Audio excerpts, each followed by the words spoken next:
Let's see how IPRally's Zoom to Favorites function works. The purpose of Zoom to Favorites is to iterate the search based on the human input that you give. I'm now having a very simple invention here. It's a vehicle having a motor. When I do the search, I get a list of results that relate to vehicles, of course, but there are all kinds of them. There are combustion engines, there are hybrid vehicles, and there are all electric vehicles.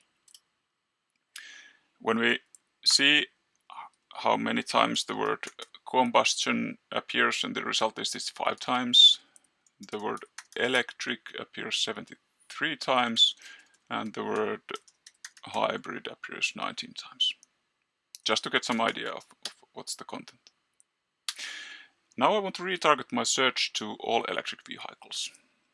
How I can do that is that I go through the results and flag those types of hits that relate to that kind of technology.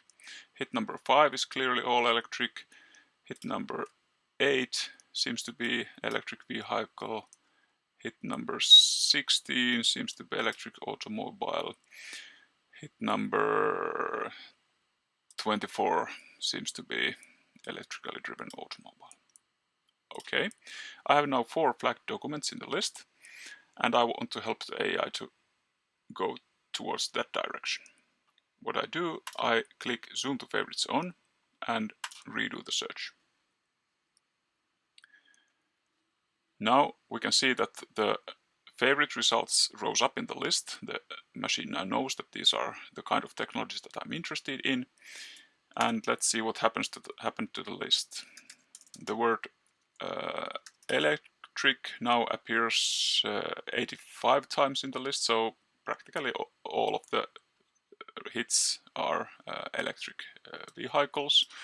The word hybrid is only 14 times there anymore, and the word combustion only 3 times. So clearly the results went to the right direction towards electric vehicles.